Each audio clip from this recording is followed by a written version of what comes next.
ആൾക്കാർ മറന്നുപോയി എന്നായിരിക്കും കരുതുന്നത്. കേരളത്തിൽ അന്ന് കുടിശ്ശിക മേടിച്ച ആൾക്കാരൊക്കെ ജീവിച്ചിരിപ്പുണ്ട് കേട്ടോ.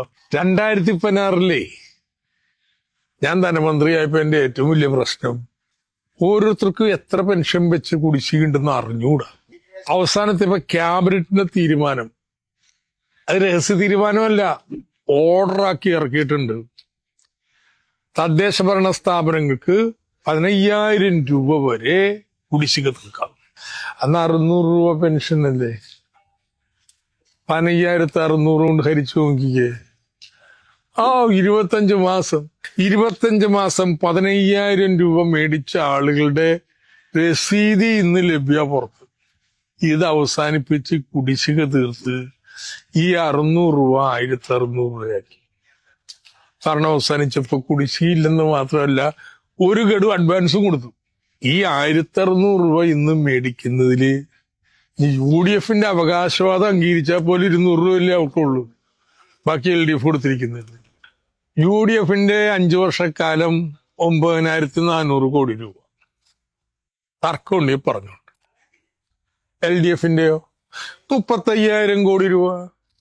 വല്ല താരതമ്യം ഉണ്ടോന്ന് UDF ചെയ്തതും LDF കൊടുത്തതും തമ്മില്? എന്നിട്ട് ഇത് ഭയങ്കര തൻ്റെ അസാമാന്യ തൊലിക്കട്ടി തന്നെ വന്ന് ഇരുന്നിട്ട് ഞങ്ങൾ എന്ത് കുടിശ്ശിക, ഞങ്ങൾക്ക് കുടിശ്ശിക ഉണ്ടായിരുന്നില്ല, ആൾക്കാർ മറന്നുപോയി എന്നായിരിക്കും കരുതുന്നത്. കേരളത്തിൽ അന്ന് കുടിശ്ശിക മേടിച്ച ആൾക്കാരൊക്കെ ജീവിച്ചിരിപ്പുണ്ട് കേട്ടോ. കേരളത്തിൽ 60 വയസ്സ് കഴിഞ്ഞ മുഴുവൻ പേർക്കും ഏതാണ്ട് പെൻഷൻ കിട്ടും. ഇപ്പൊ ആ നിലയിലേക്ക് വന്ന്. അപ്പൊ അതുകൊണ്ട് UDF കാലത്ത് എണ്ണം കൂട്ടി കൊടുക്കണ്ടേ? അത് കുടിശ്ശിയാക്കി വെച്ചിരിക്കരുത്. ഉമ്മൻചാണ്ടി സർക്കാർ അവസാനത്തെ ബഡ്ജറ്റിലെ 75 വയസ്സ് കഴിഞ്ഞവർക്ക് 1,200 കൊടുക്കും എന്ന് പറഞ്ഞു. കൊടുത്തില്ല, കുടിശ്ശിക.